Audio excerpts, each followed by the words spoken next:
India ਦੇ ਵਿੱਚ ਹਰੇਕ ਜੁਰਮ ਦੇ ਬਾਰੇ ਕਾਨੂੰਨ ਹੈਗੇ ਆ।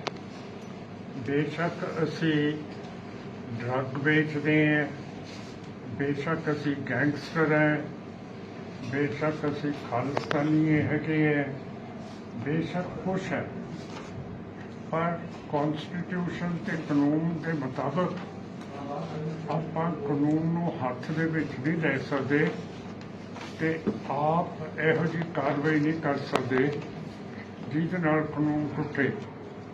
ਹੁਣ ਜਦੋਂ ਸੁਪਰੀਮ ਕੋਰਟ ਨੇ ਕਹਿਤਾ ਹੈ ਕਿ ਤੁਸੀਂ ਘਰ ਲੋਕਾਂ ਦੇ ਢਾਹ ਨਹੀਂ ਸਕਦੇ ਜਿੰਨਾ ਚਿਰ ਤੁਸੀਂ ਕਾਨੂੰਨ ਦੇ ਦਾਇਰੇ ਦੇ ਵਿੱਚੋਂ ਨਹੀਂ ਜਾਂਦੇ, ਤੇ ਇੱਥੇ 7 ਤਰੀਕ ਨੂੰ ਆਹ ਘਰ ਢਾਹ ਕੇ ਬੁਲਡੋਜ਼ ਕਰਤੇ ਹੈ। ਇੱਥੋਂ ਦੀ ਪੁਲਿਸ ਨੇ ਫਤਿਹਗੜ੍ਹ ਸਾਹਿਬ ਦੀ ਨੇ ਗੋਬਿੰਦਗੜ੍ਹ ਦੇ ਵਿੱਚ, ਤੇ ਇਹ ਤਾਂ ਬਿਲਕੁਲ ਨਜਾਇਜ਼ ਕਾਰਵਾਈ ਹੈ। ਤੇ ਜੇ ਇਹ ਡਰੱਗ ਵੇਚਦੇ ਆ, ਜਦੋਂ ਕਾਨੂੰਨ ਹੈਗੇ ਹੈ ਇਹਨਾਂ ਦੇ ਉੱਤੇ ਤੁਸੀਂ NSA ਵੀ ਲਾ ਸਕਦੇ ਹੋ, ਇਹਨਾਂ ਨੂੰ ਅਦਾਲਤ ਦੇ ਵਿੱਚ ਵੀ ਪੇਸ਼ ਕਰ ਸਕਦੇ ਹੋ, ਫਿਰ ਤੁਸੀਂ ਘਰ ਕਿਉਂ ਢਾਏ ਹੈ? ਤੇ ਸੁਪਰੀਮ ਕੋਰਟ ਨੇ ਇਹ ਵੀ ਕਿਹਾ ਕਿ ਜਿਹੜਾ ਵੀ ਇਹ ਮੁਲਾਜ਼ਮ ਸਰਕਾਰ ਇਹੋ ਜਿਹੇ ਕੰਮ ਕਰੂਗੀ, ਗੈਰ ਕਾਨੂੰਨੀ ਤੌਰ ਦੇ ਉੱਤੇ ਘਰਾਂ ਨੂੰ ਢਾਊਗੀ, ਬੁਲਡੋਜ਼ ਕਰ ਦੂਗੀ, ਉਹ ਕੰਟੈਂਪਟ ਆਫ ਕੋਰਟ ਹੈ ਤੇ ਐਕਸ਼ਨ ਸੁਪਰੀਮ ਕੋਰਟ ਲਊਗਾ। ਸੋ ਮੇਰਾ ਮਤਲਬ ਇਹ ਬਿਲਕੁਲ ਗੈਰ ਕਾਨੂੰਨੀ ਚੀਜ਼ ਕੀਤੀ ਹੈ। ਜਿਹੜੇ ਫਤਿਹਗੜ੍ਹ ਸਾਹਿਬ ਦੀ ਪੁਲਿਸ ਨੇ ਗੋਬਿੰਦਗੜ੍ਹ ਦੇ ਵਿੱਚ ਜਾ ਕੇ ਕਿਸੇ ਬੀਬੀ ਦੇ ਘਰ ਢਾਹ ਦਿੱਤੇ ਹੈ। ਜੇ ਉਹ ਕਰਦੀ ਸੀਗੀ ਉਹਦੇ ਤੇ ਕਾਨੂੰਨ ਲਾਗੂ ਹੋਣਾ ਚਾਹੀਦਾ, ਜ਼ਬਰ ਤੋਂ ਜ਼ਬਰ ਕਾਨੂੰਨ ਲੱਗਣਾ ਚਾਹੀਦਾ, ਪਰ ਇਸ ਤਰ੍ਹਾਂ ਉਹਦਾ ਘਰ ਨਹੀਂ ਢਾਹਿਆ ਜਾ ਸਕਦਾ ਹੈਗਾ। ਨੰਬਰ 1 ਹੈ। ਦੂਸਰੀ ਗੱਲ ਹੈ ਕਿ ਕਾਨੂੰਨ ਇੰਨਾ ਹੱਥ ਦੇ ਵਿੱਚ ਫੜ ਲਿਆ ਹਕੂਮਤ ਨੇ ਕਿ ਅੰਮ੍ਰਿਤਸਰ ਦੇ ਵਿੱਚ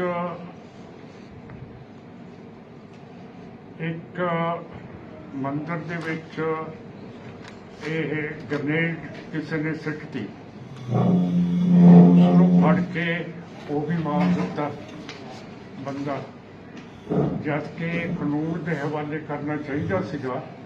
ਕਿਉਂ ਕਰਕੇ ਆਰਟੀਕਲ 21 ਕੌਂਸਟੀਟਿਊਸ਼ਨ ਦੀ ਕਹਿੰਦੀ ਹੈ ਕਿ no person can be killed or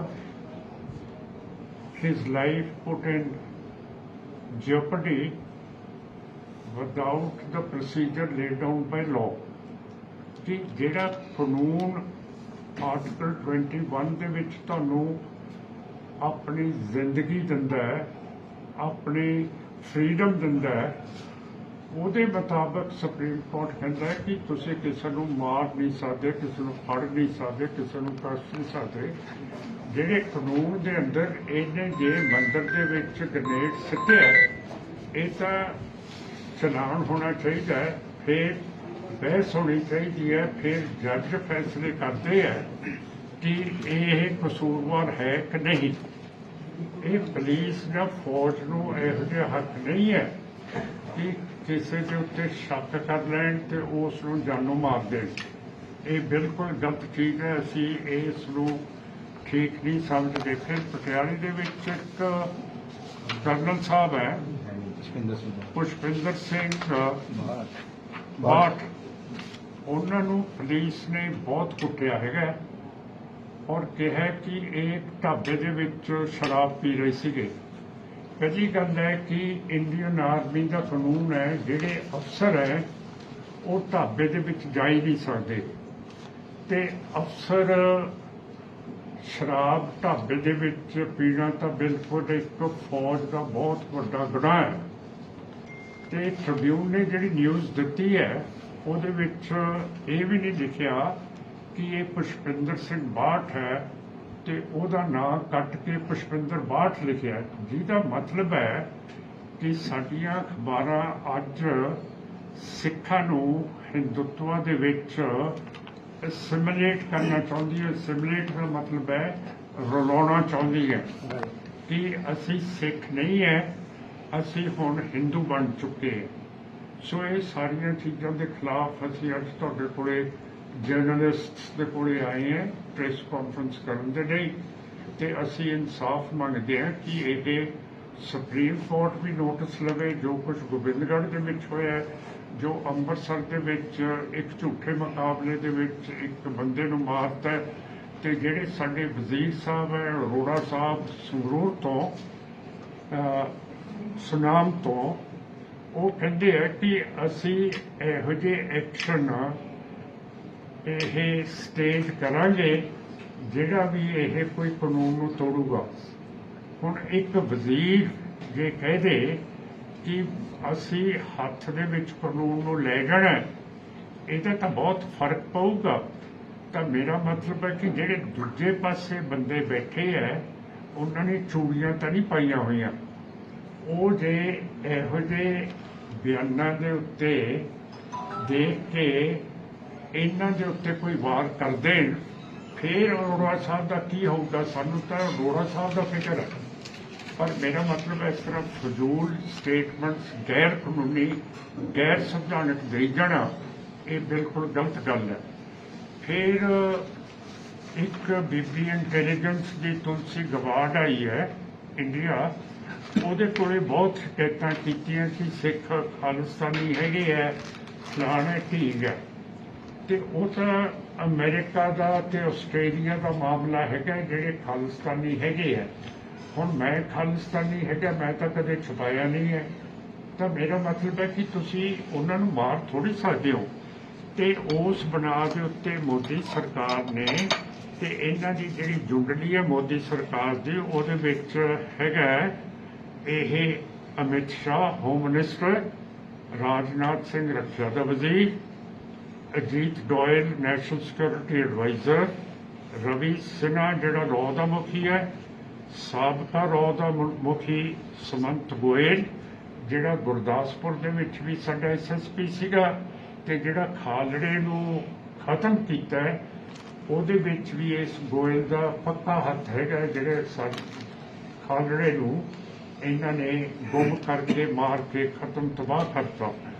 ਤੇ ਅਗਲਾ ਹੈਗਾ ਜੈ ਸ਼ੰਕਰ ਜੀ ਜਿਹੜੇ ਸਾਡੇ ਵਿਦੇਸ਼ੀ ਵਜ਼ੀਰ ਹੈ, ਤੇ ਇਹਨਾਂ ਨੇ ਹਰਦੀਪ ਸਿੰਘ ਨਿੱਜਰ ਨੂੰ ਕੈਨੇਡਾ ਦੇ ਵਿੱਚ ਮਾਰਤਾ ਹੈ, ਰਿਪੁਦਮਨ ਸਿੰਘ ਮਲਕ ਨੂੰ ਕੈਨੇਡਾ ਦੇ ਵਿੱਚ ਮਾਰਤਾ ਹੈ, ਸੁਖਦੂਲ ਸਿੰਘ ਨੂੰ ਕੈਨੇਡਾ ਦੇ ਵਿੱਚ ਮਾਰਤਾ ਹੈ, ਤੇ ਟਰੂਡੋ ਸਾਹਿਬ ਜਿਹੜੇ ਪ੍ਰਾਈਮ ਮਿਨਿਸਟਰ ਹੈ ਕੈਨੇਡਾ ਨੇ, ਉਹਨਾਂ ਨੇ ਸਿੱਧੇ ਬਿਆਨ ਦਿੱਤੇ ਹੈ ਕਿ ਇਹ ਇੰਡੀਆ ਨੇ ਇਹ ਬਣਾਏ ਹੈ।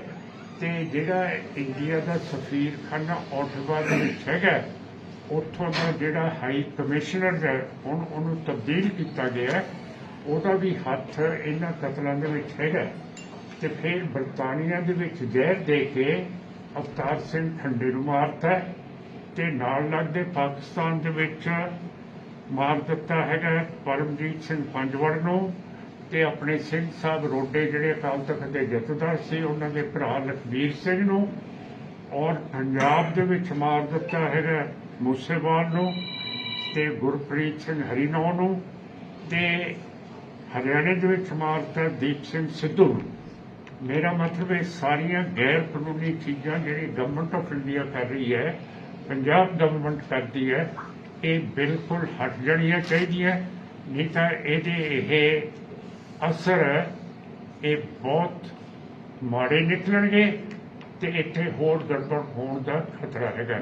ਇਹ ਅਸੀਂ ਕਹਿਣਾ ਚਾਹੁੰਦੇ ਹਾਂ ਤੁਹਾਡੀ ਪ੍ਰੈਸ ਕਾਨਫਰੰਸ ਦੇ ਵਿੱਚ ਕਿ ਇਹ ਅਸੀਂ ਗੈਰ ਕਾਨੂੰਨੀ ਕੰਮ ਗੌਰਮੈਂਟ ਦੇ ਨਹੀਂ ਬਰਦਾਸ਼ਤ ਕਰਨੇ, ਨਾ ਇਹਨਾਂ ਨੂੰ ਚੱਲਣ ਦੇਣਾ। ਤੇ ਸਿੱਖਾਂ ਨੂੰ ਨਿਸ਼ਾਨਾ ਕਿਉਂ ਬਣਾਇਆ ਗਿਆ? ਹਿੰਦੂ ਵੀ ਇਹੋ ਜਿਹੇ ਕੰਮ ਕਰਦੇ ਹੈ, ਹੋਰ ਕੌਮਾਂ ਵੀ ਕਰਦੀਆਂ, ਉਹਨਾਂ ਨੂੰ ਵੀ ਜੇ ਕਾਨੂੰਨ ਸਾਰਿਆਂ ਦੇ ਲਈ ਇੱਕ ਹੈ, ਫਿਰ ਰਵੱਈਆ ਉਹਨਾਂ ਦੇ ਉੱਤੇ ਵੀ ਉਹੋ ਜਿਹਾ ਹੋਣਾ ਚਾਹੀਦਾ। ਤੇ ਜਿਹੜੇ ਕੈਨੇਡਾ ਵਲੈਤ ਕੈਨੇਡਾ ਦੇ ਵਿੱਚ ਮਾਰੇ ਹੈ, ਜਿਨ੍ਹਾਂ ਦੇ ਮੈਂ ਨਾਂ ਲਏ ਹੈ, ਇਹ ਕਾਤਲ ਹੈ, ਇਹਨਾਂ ਦੇ ਉੱਤੇ ਵੀ ਉਹੀ ਕਦਮ ਚੱਕਣੇ ਚਾਹੀਦੇ ਹੈ ਜਿਹੜਾ ਕਾਨੂੰਨ ਦੂਜਿਆਂ ਦੇ ਉੱਤੇ ਚੱਕਦਾ, ਜਿਹੜੇ ਦੂਜਿਆਂ ਨੂੰ ਮਾਰ ਦਿੰਦੇ ਆ। ਇਹਨਾਂ ਦੇ ਵਿੱਚ ਮੋਦੀ ਹੈਗਾ, ਇਹਨਾਂ ਦੇ ਵਿੱਚ ਅਮਿਤ ਸ਼ਾਹ ਹੈ, ਇਹਨਾਂ ਦੇ ਵਿੱਚ ਰਾਜਨਾਥ ਸਿੰਘ ਹੈ, ਜੀਤ ਡੋਇਲ ਹੈ, ਰਵੀ ਸਿਨਹਾ ਹੈ, ਸਮੰਤ ਗੋਇਲ ਹੈ, ਜੈ ਸ਼ੰਕਰ ਵਿਦੇਸ਼ੀ ਵਜ਼ੀਰ। ਇਹ ਸਾਰੀਆਂ ਚੀਜ਼ਾਂ ਇਹ ਵੀ ਮੁਲਜ਼ਮ ਨੇ।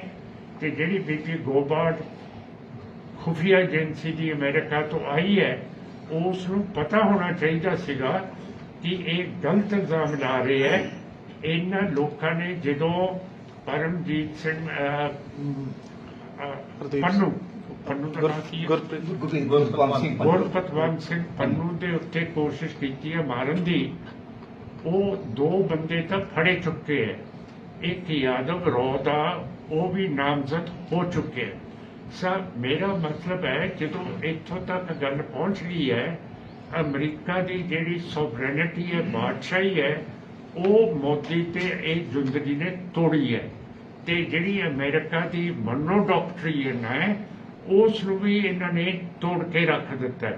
ਤੇ ਗਬਾਰਡ ਬੀਬੀ ਇਹਨਾਂ ਦੇ ਉੱਤੇ ਐਕਸ਼ਨ ਲਵੇ ਕਿ ਅਮਰੀਕਾ ਦੀ ਜੇ ਤੁਸੀਂ ਖੁਫੀਆ ਏਜੰਸੀ ਦੇ ਮੁਖੀ ਹੋ ਤਾਂ ਫਿਰ ਤੁਹਾਡੀ ਜਿਹੜੀ ਬਾਦਸ਼ਾਹੀ ਤੇ ਤੁਹਾਡੀ ਸੋਵਰੇਨਿਟੀ ਤੇ ਮਨੋ ਡਾਕਟਰ ਨੂੰ ਤੋੜਤਾ ਹੈ। ਇਹਦੇ ਬਾਰੇ ਤੁਸੀਂ ਕੀ ਕਹਿਣਾ ਚਾਹੁੰਦੇ ਹੋ ਤੇ ਇਹਨਾਂ ਦੇ ਨਾਲ ਕਿਹੜੀ ਗੱਲ ਕਰ ਸਕਦੇ ਹੋ? ਨਿਊਜ਼ੀਲੈਂਡ ਦੇ ਪ੍ਰਾਈਮ ਮਿਨਿਸਟਰ ਉਸ ਦੇ ਉੱਤੇ ਵੀ ਉਹਦੇ ਉੱਤੇ ਵੀ ਮੋਦੀ, ਰਾਜਨਾਥ ਸਿੰਘ ਸਾਰਿਆਂ ਨੇ ਇਹੀ ਸ਼ਿਕਾਇਤ ਲਾਈ ਹੈ ਕਿ ਸਿੱਖ ਖਾਲਿਸਤਾਨੀ ਦੀ ਗੱਲ ਕਰਦੇ ਹੈ। ਮੇਰਾ ਮਤਲਬ ਹੈ ਕਿ ਨਿਊਜ਼ੀਲੈਂਡ ਦੇ ਪ੍ਰਾਈਮ ਮਿਨਿਸਟਰ ਨੂੰ ਵੀ ਸੋਚਣਾ ਚਾਹੀਦਾ ਹੈ ਕਿ ਉਹ ਕਿਹੋ ਜਿਹੀਆਂ ਗੱਲਾਂ ਆ ਕੇ ਇੱਥੇ ਸੁਣਦਾ ਸਿੱਖਾਂ ਦੇ ਖਿਲਾਫ, ਜਦ ਕਿ ਉੱਥੇ ਰੌ ਦੇ ਮਹਿਕਮੇ ਨੇ ਇੱਕ ਅਲੱਗਾ ਰੇਡੀਓ ਸਟੇਸ਼ਨ ਲਾਇਆ ਹੋਇਆ ਜਿਹੜਾ ਰੋਜ਼ ਸਿੱਖਾਂ ਦੇ ਖਿਲਾਫ ਜ਼ਹਿਰ ਉਬਲਦਾ ਹੈ ਔਰ ਜ਼ਹਿਰ ਬੋਲਦਾ ਹੈ ਔਰ ਖਬਰਾਂ ਦਿੰਦਾ ਹੈ।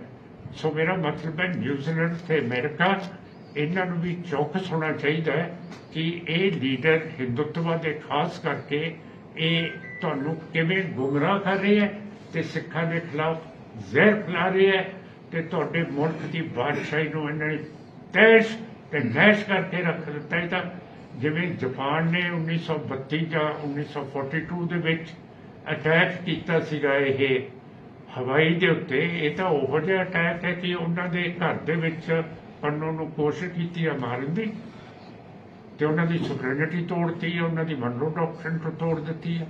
ਮਨੋ ਡਾਕਟਰਿਨ ਹੈ ਕਿ ਕੋਈ ਵੀ ਸ਼ਖਸੀਅਤ ਯੂਰਪ ਦੀ ਜਾਂ ਕਿਸੇ ਮੁਲਕ ਦੀ ਅਮਰੀਕਾ ਤੇ ਅਟਲਾਂਟਿਕ ਟੱਪ ਕੇ ਅਮਰੀਕਾ ਦੇ ਉੱਤੇ ਹਮਲਾ ਨਹੀਂ ਕਰ ਸਕਦੀ ਤੇ ਜੇ ਕਰੂਗੀ ਤਾਂ ਫਿਰ ਉਹਦਾ ਨੁਕਸਾਨ ਭਰਨਾ ਪਊਗਾ, ਜਿਵੇਂ ਜਾਪਾਨ ਨੇ ਅਮਰੀਕਾ ਦੇ ਉੱਤੇ 1942 ਦੇ ਵਿੱਚ ਕੀਤਾ ਸੀਗਾ।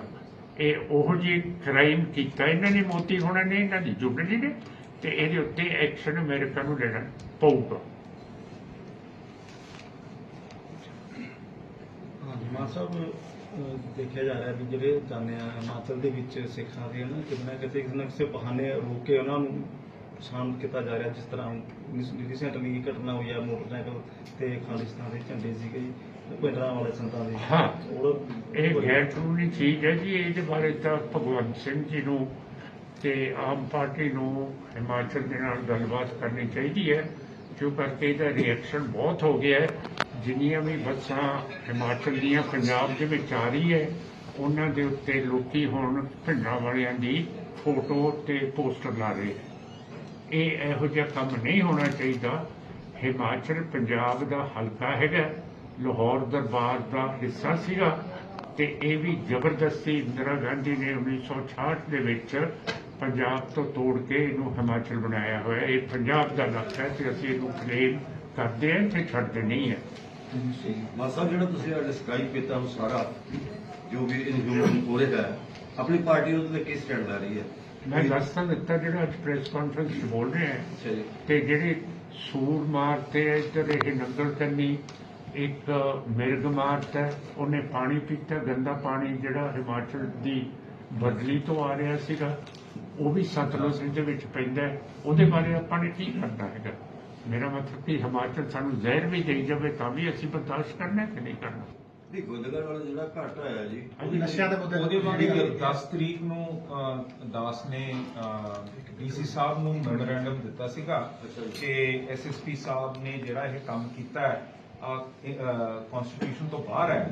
ਉਹ ਅੱਜ ਪਤਾ ਕੀਤਾ ਹੈਗਾ, ਉਹਦਾ ਕੋਈ ਉਹਨਾਂ ਨੇ ਜਵਾਬ ਨਹੀਂ ਲਿੱਤਾ। ਪਰ ਅਫਸੋਸ ਦੀ ਗੱਲ ਇਹ ਹੈ ਕਿ ਡੀਸੀ ਸਾਹਿਬ ਨੇ ਉਹ ਇਨਵੈਸਟੀਗੇਸ਼ਨ ਐਸਐਸਪੀ ਦਫ਼ਤਰ ਨੂੰ ਮਾਫ ਕਰਤੀ।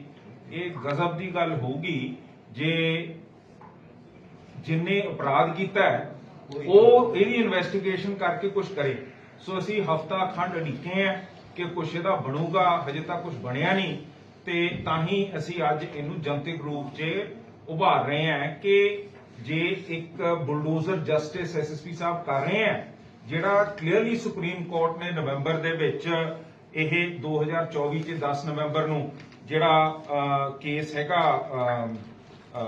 ਕੀ ਕਹਿੰਦੇ ਆ Jamiat Ulama-e Hind and others versus union of India, ਇਹ ਜਿਹੜਾ ਕੇਸ ਹੈ ਇਹਦੇ ਵਿੱਚ ਇਹਨਾਂ ਨੇ ਲਿਖਿਆ ਕਿ ਇਹ bulldozer justice is against article 14 right to equality, article 21 right to life and personal liberty and article 300A right to property. ਇਹਦੇ ਬਰਖਲਾਫ ਤੁਸੀਂ ਕਰ ਨਹੀਂ ਸਕਦੇ। ਤੇ ਅਖੀਰ 'ਚ ਜਿਹੜਾ ਪ੍ਰਧਾਨ ਸਾਹਿਬ ਨੇ ਕਿਹਾ ਹੈ ਇਹਦੀ ਅਕਾਊਂਟੇਬਿਲਟੀ ਫॉर ਨਾਨ ਕੰਪਲਾਇੰਸ ਲਿਖਿਆ, official who violate these guidelines may face contempt of court charges, ਜਿਹੜਾ ਪ੍ਰਧਾਨ ਸਾਹਿਬ ਨੇ ਕਿਹਾ। ਤੇ ਉਹਦੇ ਵਿੱਚ ਕਿਹਾ ਹੈ and could be held personally responsible for restoring the demolished property। Supreme court ਕਹਿੰਦਾ ਹੈ ਕਿ ਐਸਐਸਪੀ ਨੂੰ ਪਰਸਨਲੀ ਉਹ ਵਾਪਸ ਖੜੀ ਕਰਨੀ ਪੈਣੀ ਹੈ, ਠੀਕ ਹੈ ਨਾ ਜੀ।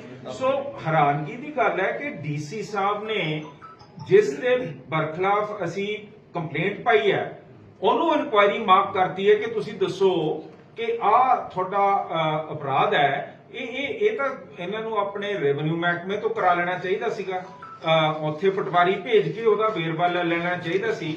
ਇਹਦੇ ਉੱਤੇ ਐਸਐਸਪੀ ਕੀ ਰਿਪੋਰਟ ਦਊਗਾ? ਨਹੀਂ, ਆਪਾਂ ਇਹ ਦੱਸਦੇ ਜੀ, ਆਪਾਂ ਸਿਰਫ ਉਹਨਾਂ ਨੂੰ ਲੀਗਲ ਫੇਅਰ ਦੇਵਾਂ ਕੋਈ, ਜਾਂ ਸੁਪਰੀਮ ਕੋਰਟ ਤੋਂ ਤੁਸੀਂ ਚਾਹੁੰਦੇ ਵੀ ਸੂ ਮੋਟੋ ਲਵੇ? ਬਿਲਕੁਲ ਉਹਨੂੰ ਸੂ ਮੋਟੋ ਲੈਣਾ ਚਾਹੀਦਾ, ਕਿਉਂਕਿ ਇਹ ਤਾਂ ਟ੍ਰਿਬਿਊਨ ਦੇ ਵਿੱਚ ਹੋਰ ਅਖਬਾਰਾਂ ਦੇ ਵਿੱਚ ਸਮੇਤ ਫੋਟੋਆਂ ਇਹਦਾ ਪਬਲਿਕ ਡੋਮੇਨ 'ਚ ਆਈ ਗਿਆ ਹੈਗਾ। ਸੋ ਜੇ ਜਿਹੜੇ ਆਪਣੇ ਯੋਗੀ ਹੈਗੇ ਆ ਉਹ ਨਹੀਂ ਜਿਹੜੇ ਆਪਾਂ ਨੂੰ ਯੋਗਾ ਅਭਿਆਸ ਸਿਖਾਉਂਦੇ ਆ ਉਹ ਜਿਨ੍ਹਾਂ ਦੀਆਂ ਦੁਕਾਨਾਂ ਹੈਗੀਆਂ ਬਾਬਾ ਰਾਮਦੇਵ, ਇਹਨਾਂ ਨੇ ਸਾੜੀ ਪਾ ਕੇ ਜਦ ਨਿਕਲੇ ਸੀਗੇ ਤਾਂ ਹਾਈ ਕੋਰਟ ਨੇ ਸੂ ਮੋਟਿਵ ਕੌਗਨੀਜ਼ੈਂਸ ਲਿੱਤੀ ਸੀਗੀ ਕਿ ਇਹਨਾਂ ਦੇ ਰਾਈਟਸ ਰਿਸਟੋਰ ਕਰੋ। ਇਹ ਤਾਂ ਹੁਣ ਅਖਬਾਰਾਂ 'ਚ ਸਮੇਤ ਫੋਟੋਆਂ ਢੱਠੀ ਹੋਈ ਇਮਾਰਤ ਦੇ ਨਾਲ ਐਸਐਸਪੀ ਸਾਹਿਬ ਖੜੇ ਹੋਏ, ਸਾਰੀਆਂ ਫੋਟੋਆਂ ਦਾ ਪਬਲਿਕ ਡੋਮੇਨ 'ਚ ਹੈ। ਇਹਦੇ ਉੱਤੇ ਸੁਪਰੀਮ ਕੋਰਟ ਨੋਟਿਸ ਨਹੀਂ ਲੈ ਰਿਹਾ।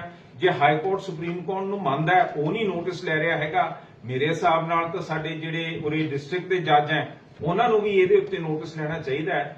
ਤੇ ਜਿੱਥੇ ਅਸੀਂ ਡਿਸਟ੍ਰਿਕਟ ਮੈਜਿਸਟ੍ਰੇਟ ਨੂੰ ਕੰਪਲੇਂਟ ਕੀਤੀ ਹੈ ਉਹਨੂੰ ਵੀ ਪਤਾ ਹੋਣਾ ਚਾਹੀਦਾ ਸੀ ਇਹ ਹੋਇਆ, ਤੇ ਉਹਦੇ ਉੱਤੇ ਕੋਈ ਇਹਨਾਂ ਨੂੰ ਐਕਸ਼ਨ ਲੈਣਾ ਚਾਹੀਦਾ ਸੀਗਾ। ਤੇ ਇਹ ਬਹੁਤ ਖਤਰਨਾਕ ਗੱਲ ਹੈ ਜਿਹੜਾ ਕਿ ਪੁਲਿਸ ਕਾਨੂੰਨ ਆਪਣੇ ਹੱਥ 'ਚ ਲੈ ਰਹੀ ਹੈ। ਅਸੀਂ ਉਹ ਭਿਆਨਕ ਦਿਨ ਵੀ ਦੇਖੇ ਆ, ਪ੍ਰਧਾਨ ਸਾਹਿਬ ਹੋਣਾ ਨੇ ਉਹਦੇ ਜਿਹੜੇ ਸਾਡੇ ਜਥੇਦਾਰ ਬੈਠੇ ਆ, ਜਦ ਪੁਲਿਸ ਘਰੋਂ ਚੱਕ ਕੇ ਡਿਸਪੇਅਰ ਕਰ ਦਿੰਦੀ ਸੀ, ਫਾਲਸ ਐਨਕਾਊਂਟਰ ਕਰਦੀ ਸੀ, ਤੇ ਇਹ ਮੁੜ ਕੇ ਉਸ ਤਰ੍ਹਾਂ ਦੀ ਆਮ ਆਦਮੀ ਪਾਰਟੀ ਪੁਲਿਸ ਮਹਿਕਮੇ ਨੂੰ ਖੁੱਲ੍ਹ ਦੇ ਰਹੀ ਹੈ। ਤੇ ਹੈਰਾਨਗੀ ਦੀ ਗੱਲ ਇਹ ਹੈ ਕਿ ਜਿਸ ਤਰ੍ਹਾਂ ਕੇਪੀਐਸ ਗਿੱਲਨ ਦੇ ਦਿਨਾਂ ਦੇ ਵਿੱਚ ਪੁਲਿਸ ਮਹਿਕਮਾ ਦਾ ਰਾਜ ਸੀਗਾ, ਅੱਜ ਜਦ ਆਈਏਐਸ ਅਫਸਰ ਜਿਹੜਾ ਡਿਸਟ੍ਰਿਕਟ ਮੈਜਿਸਟਰੇਟ ਜਿਹਦੇ ਅਧੀਨ ਐਸਐਸਪੀ ਚੱਲਦਾ ਹੈ ਉਹਨੂੰ ਕੰਪਲੇਂਟ ਦਿੱਤੀ ਹੈ, ਉਹ ਵੀ ਇਹਦੇ ਉੱਤੇ ਕੋਈ ਕੰਮ ਕਰਨ ਨੂੰ ਤਿਆਰ ਨਹੀਂ ਹੈਗੀ। ਇਹਦਾ ਮਤਲਬ ਹਜੇ ਵੀ ਪੰਜਾਬ 'ਚ ਪੁਲਿਸ ਸਟੇਟ ਦੀ ਮੈਂਟੈਲਿਟੀ ਹੈਗੀ ਹੈ, ਆਪਣੇ ਆਪ ਨੂੰ ਪੁਲਿਸ ਦੇ ਗੁਲਾਮ ਸਮਝਦੇ ਹੈ। ਇਹਦੇ ਬਾਰੇ ਕੋਈ ਪਾਰਟੀ ਵੱਲੋਂ ਕੋਈ ਅਗਲੀ ਰਣਨੀਤੀ ਜੀ? ਹਜੇ ਤਾਂ ਅਸੀਂ ਜਨਤਕ ਤੌਰ ਤੇ ਇਹਨੂੰ ਉਭਾਰਨਾ ਹੈ, ਕਿਉਂਕਿ ਮੈਂ ਤਾਂ ਹੈਰਾਨ ਸੀਗਾ। ਮੈਂ ਕਈ ਵਕੀਲਾਂ ਨੂੰ ਵੀ ਫੋਨ ਕਰਕੇ ਪੁੱਛਿਆ, ਕਹਿੰਦੇ ਜੀ ਰਹਿਣ ਦਿਓ, ਇਹ ਡਰੱਗ ਦਾ ਮਸਲਾ ਹੈਗਾ। ਪਰ ਮੈਂ ਇਸ ਗੱਲ ਦੀ ਹੈਰਾਨਗੀ ਮੰਨਦਾ ਕਿ ਜਿਹੜੀ ਚੀਜ਼ ਲੀਗਲੀ ਰੋਂਗ ਹੈ ਉਹ ਚੀਜ਼ ਨੂੰ ਤੁਸੀਂ ਕਿਸੇ ਹੋਰ ਰੋਂਗ ਦੇ ਬਰਖਲਾਫ ਕਿਵੇਂ ਖੜਾ ਕਰ ਲਓਗੇ? ਸੋ ਇਹ ਅਸੀਂ ਹੁਣ ਚੱਕਾਂਗੇ ਕਿ ਕਿਉਂਕਿ ਇਕੱਲੇ ਫਤਿਹਗੜ੍ਹ ਸਾਹਿਬ 'ਚ ਹੀ ਨਹੀਂ, ਇਹ ਜਿਹੜੇ ਐਨਕਾਊਂਟਰ ਹੋ ਰਹੇ ਆ ਜਿਹਦੇ ਵਿੱਚ ਮੌਕੇ ਤੇ ਮਾਰੇ ਜਾ ਰਹੇ ਆ, ਮੇਰਾ ਖਿਆਲ ਇਹ ਸਰਕਾਰ ਪੁਲਿਸ ਨੂੰ ਖੁੱਲਾ ਹੱਥ ਦੇ ਰਹੀ ਹੈ ਔਰ ਉਹ ਖਤਰਨਾਕ ਪੰਜਾਬ ਦੇ ਸਮਾਜ ਵਾਸਤੇ ਰਿਹਾ ਵੀ ਹੈ। ਤੇ ਅਸੀਂ ਸਮਝਦੇ ਹਾਂ ਕਿ ਇਹਨੂੰ ਮੁੜ ਕੇ ਖੁੱਲ੍ਹ ਨਹੀਂ ਦੇਣੀ ਚਾਹੀਦੀ। ਇਹਦੇ ਬਾਰੇ ਅਸੀਂ ਜੇ ਕੋਈ ਜੁਡੀਸ਼ੀਅਲ ਮੂਵ ਕਰਨੀ ਹੈਗੀ ਹੈ, ਜਨਤਕ ਮੂਵ ਕਰਨੀ ਹੈ, ਅਸੀਂ ਜ਼ਰੂਰ ਕਰਾਂਗੇ।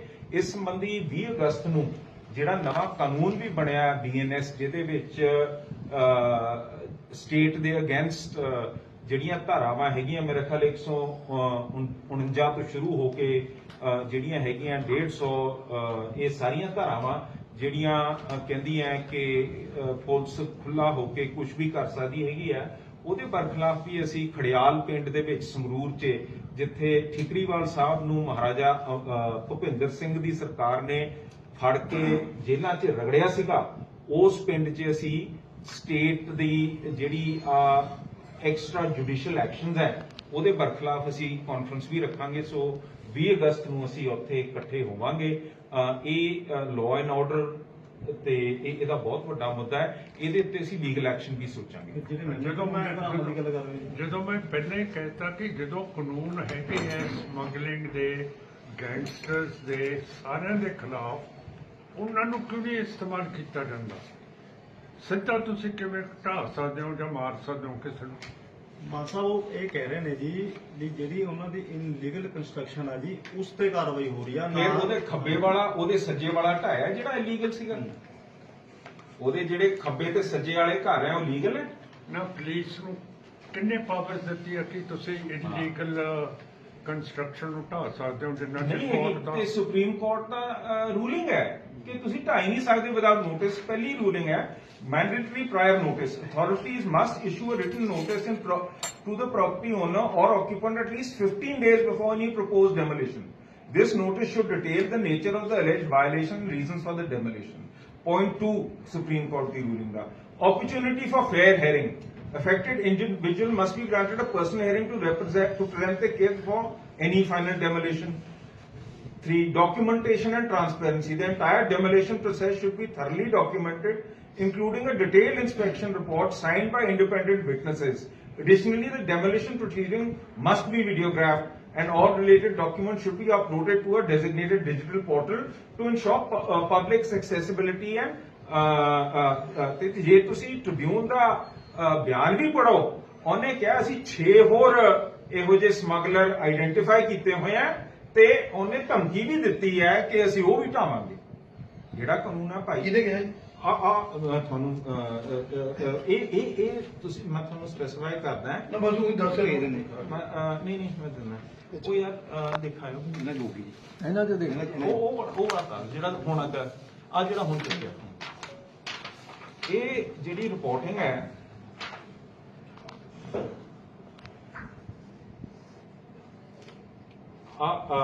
Shubham Agarwal ਬਾਰੇ ਕਹਿ ਕੇ SSP Fatehgarh Sahib said the police were committed to eradicate the menace of drugs to make the historical Fatehgarh Sahib district drug free. He said the police action had not only boosted morale of the force but also enthused people to stay away from drugs. He said, where Agarwal Sahib ਕਹਿੰਦੇ the police are serious about rooting out this menace. The woman drug dealer whose house was demolished said she was not the only one who indulged in illegal trade. Others in the street did the same and their houses should be demolished too. The SSP issued a stern warning to drug dealers to either stop the illegal trade or face the music. ठीक है ना जी?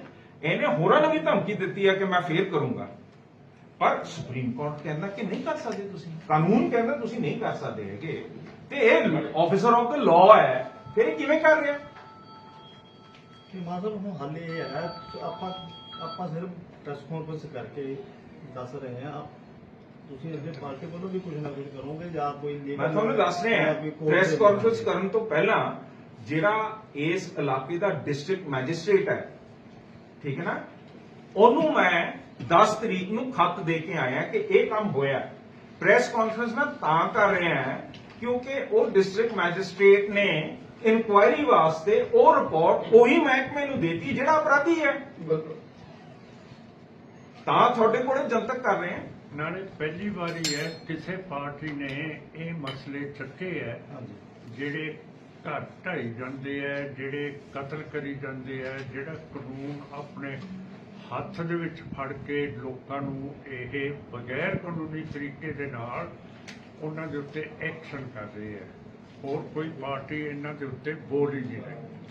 ਹੁਣ ਤਾਂ ਮਾਨ ਸਾਹਿਬ ਅੱਤਵਾਦੀ ਵੱਖਵਾਦੀ ਗੈਂਗਸਟਰਾਂ ਨੂੰ ਮਾਰਨ ਕਹਿ ਕੇ ਮਾਰਨ ਤੋਂ ਇਲਾਵਾ ਉਹ ਤੇ ਬੱਚਾ ਅਗਵਾ ਕਰ ਲਿਆ ਉਹਨੂੰ ਮਾਰਤਾ, ਜਿਹੜੇ ਲੁੱਟ ਖੋਹ ਕਰ ਲਈ ਉਹਨਾਂ ਨੂੰ ਵੀ ਮਾਰ ਲੱਗੇ। ਆ 2-3 ਘਟਨਾਵਾਂ ਹੋ ਗਈਆਂ ਜੀ। ਹਾਂ, ਮੈਂ ਇਹੀ ਤਾਂ ਪ੍ਰੈਸ ਕਾਨਫਰੰਸ ਹੈ ਕਿ ਇਲੀਗਲ ਚੀਜ਼ਾਂ ਆਰਟੀਕਲ 21 ਕਨਸਟੀਟਿਊਸ਼ਨ ਦੀ ਕਹਿੰਦੀ ਹੈ ਕਿ ਤੁਸੀਂ ਨਹੀਂ ਹੱਥ ਦੇ ਵਿੱਚ ਲੈ ਕੇ। ਉਹ ਗੱਲ ਬਿਲਕੁਲ ਸਹੀ ਹੈ, ਲੇਕਿਨ ਪਹਿਲੀਆਂ ਸਰਕਾਰਾਂ ਨੂੰ ਅੱਗੇ ਲੰਘੇ ਬੱਚਾ ਅਗਵਾ ਕਰ ਲਿਆ ਉਹਨੂੰ ਗੋਲੀ ਮਾਰ ਦਿਓ, ਜਿਹੜਾ ਲੁੱਟ ਕਰ ਲਿਆ ਉਹਨੂੰ ਗੋਲੀ ਮਾਰ ਦਿਓ। ਹਾਂ ਹੁਣ ਤਾਂ ਬਹੁਤ ਅੱਗੇ ਲੰਘ ਗਏ। ਫਿਰ ਤਦੇ ਤਾਂ ਸਾਨੂੰ ਪ੍ਰੈਸ ਕਾਨਫਰੰਸ ਬਹੁਤ ਜ਼ਰੂਰੀ ਕਰਨੀ ਪਈ ਹੈ ਆਪਣੇ ਪਿੰਡ ਦੇ ਵਿੱਚ ਕਿ ਇਹ ਬਾਹਰ ਨਹੀਂ ਅਸੀਂ ਗਏ, ਤੁਹਾਡੇ ਕੋਲੇ ਆਏ ਹੈ ਕਿ ਇਸ ਚੀਜ਼ ਨੂੰ ਚੰਗੀ ਤਰ੍ਹਾਂ ਪ੍ਰਕਾਸ਼ ਕਰਨਾ ਚਾਹੀਦਾ ਹੈ ਕਿ ਗਵਰਨਮੈਂਟ ਦਾ ਪੁਆਇੰਟ ਹੈ ਕਿ ਅਸੀਂ ਕਾਨੂੰਨ ਨੂੰ ਆਪਣੇ ਹੱਥ 'ਚ ਲੈ ਲਿਆ। ਸਾਡਾ ਹੈਗਾ ਕਿ ਨਹੀਂ, ਤੁਸੀਂ ਸੰਵਿਧਾਨ ਤੇ ਕਾਨੂੰਨ ਦੇ ਨਾਲ ਚੱਲ ਸਕਦੇ ਹੋ, ਆਪਣੇ ਹੱਥ ਦੇ ਵਿੱਚ ਕਾਨੂੰਨ ਤੇ ਸੰਵਿਧਾਨ ਨੂੰ ਨਹੀਂ ਲੈ ਸਕਦੇ। ਠੀਕ। ਤੇ ਨਾਲੇ ਜੇ ਜੁਡੀਸ਼ਰੀ ਇਸ ਦਾ ਸੋ ਮੋਟੋ ਨਹੀਂ ਲੈਂਦੀ ਫਿਰ ਉਹਦਾ ਕੰਮ ਕੀ ਹੈ? ਜੇ ਜੁਡੀਸ਼ਰੀ ਲਾਅ ਤੇ ਪ੍ਰੋਸੀਕਿਊਸ਼ਨ ਤੇ ਇਹਦੀ ਸੁਣਵਾਈ ਕਰਕੇ ਜੱਜਮੈਂਟ ਨਾ ਦੇ ਫਿਰ ਜੱਜ ਕਿਹਦੇ ਆ? ਇਹ ਸਾਡੇ ਤੋਂ ਜ਼ਿਆਦਾ ਜਿਹੜਾ ਇਹ ਪਾਵਰ ਜਿਹਦੇ ਤੋਂ ਖੋਈ ਗਈ ਹੈ ਉਹਨੂੰ ਲੈਣਾ ਚਾਹੀਦਾ ਹੈ, ਜਿਹੜਾ ਐਡਮਿਨਿਸਟ੍ਰੇਟਿਵ ਹੈ ਡਿਸਟ੍ਰਿਕਟ ਦਾ ਉਹਨੂੰ ਲੈਣਾ ਚਾਹੀਦਾ ਹੈ, ਪਰ ਇਹਦਾ ਪੁਲਿਸ ਦੇ ਥੱਲੇ ਦੱਬ ਜਾਂਦੇ ਆ। ਜਦ ਕਿ ਪੁਲਿਸ ਰੂਲਸ ਪਹਿਲੇ ਚੈਪਟਰ 'ਚ ਲਿਖਦਾ ਹੈ ਕਿ ਜਿਹੜਾ ਡੀਸੀ ਤੇ ਡਿਸਟ੍ਰਿਕਟ ਮੈਜਿਸਟ੍ਰੇਟ ਹੈ ਉਹਦੇ ਹੇਠ ਐਸਐਸਪੀ ਹੁੰਦਾ ਹੈਗਾ। ਐਸਐਸਪੀ ਡੀਐਮ ਦੇ ਥੱਲੇ ਹੁੰਦਾ, ਪਰ ਅੱਜ ਸਾਰੇ ਡੀਸੀਆਂ ਨੇ ਐਸਐਸਪੀ ਨੂੰ ਪਾਵਰ ਦੇਤੀ ਹੈ, ਜਿਹੜਾ ਕਿ ਇਹ ਬਹੁਤ ਗਲਤ ਹੈ। ਮੈਂ ਵੀ ਐਸਐਸਪੀ ਰਿਹਾ, ਪਰ ਮੇਰਾ ਮਤਲਬ ਪੁਲਿਸ ਦੇ ਕੋਲੇ ਜਾਂ ਫੌਜ ਦੇ ਕੋਲੇ ਕਦੇ ਵੀ ਪਾਵਰ ਨਹੀਂ ਹੋਣੀ ਚਾਹੀਦੀ ਕਿ ਉਹ ਆਪ ਕਾਨੂੰਨ ਨੂੰ ਐਕਸਰਸਾਈਜ਼ ਕਰਨ ਤੇ ਆਪਣੇ ਹੱਥ ਦੇ ਵਿੱਚ ਲੈ ਜਾਣ। ਇਹ ਬਹੁਤ ਇੱਕ ਖਤਰਨਾਕ ਚੀਜ਼ ਹੈ। Thank you. ਮਾਨ ਸਾਹਿਬ 7 ਮੈਂਬਰੀ ਕਮੇਟੀ ਦੇ ਵਿੱਚੋਂ 5 ਮੈਂਬਰ ਨੇ ਜਿਹੜੇ ਉਹਨੇ ਭਰਤੀ ਦਾ ਕੰਮ ਸ਼ੁਰੂ ਕਰ ਦਿੱਤਾ ਹੈ, ਤੇ ਤੁਸੀਂ ਇਹਦੇ ਬਾਰੇ ਆਪਣੇ ਕੀ ਵਿਚਾਰ ਦਿਓ? ਸਰ ਸਾਹਿਬ ਇਹ ਹੈ ਕਿ 14 ਸਾਲ ਤੋਂ ਇਸ ਸਥਿਤੀ ਸਾਡੀ ਸਿੱਖਾਂ ਦੀ ਜਿਹੜੀ ਪਾਰਲੀਮੈਂਟ ਹੈ ਇਹਦੇ ਇਲੈਕਸ਼ਨਸ ਨਹੀਂ ਹੋ ਰਹੇ। ਠੀਕ ਹੈ। ਇਹ ਸਾਰੀ ਗੈਰ ਕਾਨੂੰਨੀ ਤੇ ਗੈਰ ਸੰਵਿਧਾਨਕ ਚੀਜ਼ ਹੋ ਰਹੀ ਹੈ ਤੇ ਸੈਂਟਰ ਇਹ ਸਿੱਖਾਂ ਦੀ ਜਿੰਨੀਆਂ ਵੀ ਇੰਸਟੀਟਿਊਸ਼ਨਸ ਨੇ ਜੀ। ਉਹਨਾਂ ਨੂੰ ਹੁਣ ਖਤਮ ਕਰਨ ਦੇ ਉੱਤੇ ਆਇਆ ਹੋਇਆ ਹੈ ਕਿ ਸਿੱਖਾਂ ਦੇ ਖਿਲਾਫ ਅਮਰੀਕਾ ਨੂੰ ਸ਼ਿਕਾਇਤ ਲਾਈ ਜਾ ਰਹੀ ਹੈ ਕਿ ਨਿਊਜ਼ੀਲੈਂਡ ਨੂੰ ਲਾਈ ਜਾ ਰਹੀ ਹੈ ਕਿ ਇਹ ਖਾਲਿਸਤਾਨੀ ਹੈਗੇ ਆ। ਹੁਣ ਅਮਰੀਕਾ ਕੀ ਕਰ ਸਕਦਾ, ਨਿਊਜ਼ੀਲੈਂਡ ਕੀ ਕਰ ਸਕਦਾ, ਜਦੋਂ ਆਪ ਤਾਂ ਤੁਸੀਂ ਕਾਨੂੰਨ ਨੂੰ ਆਪਣੇ ਹੱਥ ਵਿੱਚ ਫੜ ਕੇ ਕੈਨੇਡਾ, ਬਰਤਾਨੀਆ, ਪਾਕਿਸਤਾਨ ਦੇ ਵਿੱਚ, ਪੰਜਾਬ, ਹਰਿਆਣੇ ਦੇ ਵਿੱਚ ਸਿੱਖਾਂ ਨੂੰ ਮਾਰ ਦਿੱਤਾ। ਪਰ ਮੇਰਾ ਮਤਲਬ ਹੈ ਕਿ ਹੁਕੂਮਤ ਕਿਵੇਂ ਇਹ ਇਸ ਤਰ੍ਹਾਂ ਅਮਰੀਕਾ ਜਾਂ ਬਾਹਰਲੇ ਮੁਲਕਾਂ ਦੇ ਵਿੱਚ ਸ਼ਿਕਾਇਤ ਕਰ ਸਕਦੀ ਹੈ? ਤੁਸੀਂ ਸਾਡੇ ਨਾਲ ਗੱਲ ਕਰੋ ਕਿ ਸਾਡੀ ਪਾਰਲੀਮੈਂਟ ਦੇ ਇਲੈਕਸ਼ਨ ਕਿਉਂ ਨਹੀਂ ਕਰਾਉਂਦੇ ਤੁਸੀਂ? ਜੇ ਪਾਰਲੀਮੈਂਟ ਜਿਹੜੀ ਇੰਡੀਆ ਦੀ ਹੈ, ਜੇ ਉਹਦੇ ਪਾਰਲੀਮੈਂਟ ਦੇ ਇਲੈਕਸ਼ਨ 1 ਸਾਲ ਤੋਂ ਵੀ ਜ਼ਿਆਦਾ ਹੋ ਜਾਣ ਤਾਂ ਹਿੰਦੂ ਚੱਕ ਦੇਣਗੇ ਇਹ ਸਾਰਾ ਕੁਝ ਕਿ ਇਹ ਸਾਡੇ ਇਲੈਕਸ਼ਨ ਕਿਉਂ ਨਹੀਂ ਹੋ ਰਹੇ ਪਾਰਲੀਮੈਂਟ ਦੇ। ਇਹ ਸਾਨੂੰ ਕਾਨੂੰਨ ਨੇ ਦਿੱਤੀ ਹੈ, ਨਾ ਕਿ ਹਿੰਦੂਤਵਾ ਨੇ ਦਿੱਤੀ ਹੈ ਸਾਡੀ ਪਾਰਲੀਮੈਂਟ। ਅਸੀਂ ਬੜੇ ਨਿਰਾਸ਼ ਹਾਂ ਕਿ ਇਹੋ ਜਿਹੀਆਂ ਚੀਜ਼ਾਂ ਹੋ ਰਹੀਆਂ ਤੇ ਇਹ ਲੋਕ ਜਿਹੜੇ ਇਹੋ ਜਿਹੇ ਕੰਮ ਕਰਦੇ ਹੈ ਇਹ ਬਿਲਕੁਲ ਗੈਰ ਕਾਨੂੰਨੀ ਹੈਗੇ ਹੈ, ਬਿਲਕੁਲ ਗੈਰ ਕਨਸਟੀਟਿਊਸ਼ਨਲ ਹੈ। ਇਹ ਆਪ ਹੀ ਸੈਂਟਰ ਦੇ ਮੋਢਿਆਂ ਦੇ ਉੱਤੇ ਚੜ੍ਹ ਕੇ ਇਹੋ ਜਿਹੇ ਕੰਮ ਕਰ ਰਹੇ ਹੈ। ਇਹ ਜਮਹੂਰੀਅਤ ਦੀ ਚੀਜ਼ ਹੈ ਨਹੀਂ।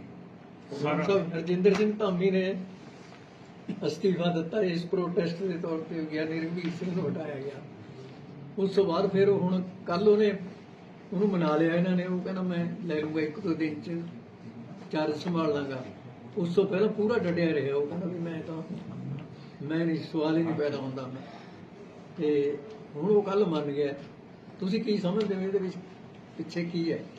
ਹੁਣ ਥੁੱਕ ਕੇ ਚੱਟ ਲੈਣਾ, ਹੁਣ ਇਹਦੇ ਬਾਰੇ ਮੈਂ ਕੀ ਕਹਿ ਸਕਦਾ? ਅੱਛਾ, ਜੇ ਤੁਹਾਡੀ ਜ਼ਿੰਦਗੀ ਮਰ ਗਈ ਹੈ, ਠੀਕ ਹੈ। ਥੁੱਕ ਕੇ ਚੱਟੀ ਜਾਂਦੇ ਨੇ ਤਾਂ ਫਿਰ ਇਹਦੇ ਬਾਰੇ ਤਾਂ ਆਪਾਂ ਤੁਸੀਂ ਬਹੁਤ ਸਿਆਣੇ ਹੋ, ਤੁਸੀਂ ਸੋਚ ਸਕਦੇ ਹੋ ਕਿ ਇਹ ਕੋਈ ਆਦਮੀਆਂ ਦਾ ਕੰਮ ਹੈ, ਕੋਈ ਸਿੱਖ ਦਾ ਕੰਮ ਹੈ ਥੁੱਕ ਕੇ ਚੱਟ ਲੈਣਾ।